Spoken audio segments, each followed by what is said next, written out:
Indonesia terus menghadapi ancaman bencana akibat perubahan iklim seperti kekeringan dan banjir. Reformasi sistem ketahanan bencana melalui pembangunan berketahanan iklim menjadi krusial di tengah ancaman bahaya perubahan iklim.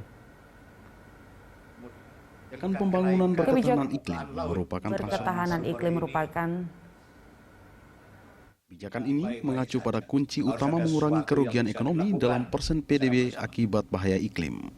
Deputi Bidang Kemaritiman dan SDA Bappenas Arifin Rudianto menyebutkan, saat ini Bappenas meluncurkan dokumen kebijakan pembangunan berketahanan iklim atau PBI sebagai wujud komitmen nasional dari SDG, Sendai Framework, dan Paris Agreement. PBI disebut memiliki 5 tujuan jika diimplementasikan.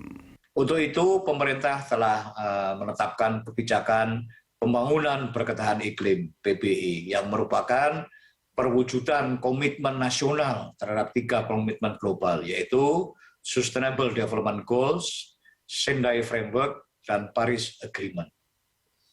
Nah, tujuan dari implementasi kebijakan pembangunan berketahanan iklim yaitu pertama mengurangi risiko bencana dan kerugian sosial ekonomi. Yang kedua, menguatkan ketahanan terhadap perubahan iklim.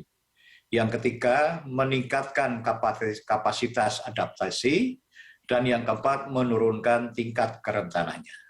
Implementasi dari PBI merupakan tantangan terbesar.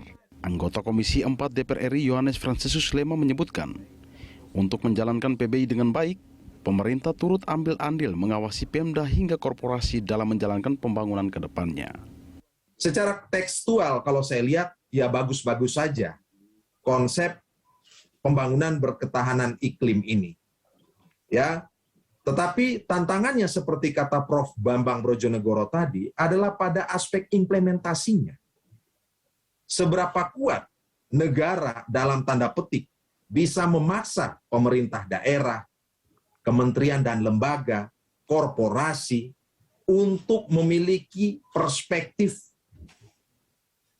keberlanjutan dalam menjalankan baik aktivitas ekonomi maupun aktivitas pembangunannya.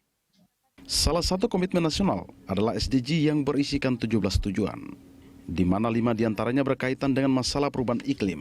Sementara itu, mantan Menteri Riset dan Teknologi, Bambang Brojonegoro menyebutkan, salah satu sektor yang terdampak jika Indonesia tidak beradaptasi dengan perubahan iklim adalah sektor ekonomi dan sosial. Ekonomi masa depan, ekonomi yang jangka panjang, itu akan sangat tergantung kepada kemampuan kita beradaptasi dengan perubahan iklim. Dan goal dalam SDG yang 5 tadi, menurut saya bisa dijadikan titik tolak. Bagaimana kita menilai kinerja kita sendiri, dan kalau kita belum berhasil di 5 goal tersebut, maka dampaknya baik terhadap ekonomi dan sosial tentunya juga belum optimal. Pembangunan berketahanan iklim merupakan salah satu upaya mitigasi ancaman di masa yang akan datang akibat perubahan iklim. Implementasi dari kebijakan ini diharapkan menjadi panduan bagi masyarakat dan stakeholder terkait. Laurentius Lintang, Berita 1, Jakarta.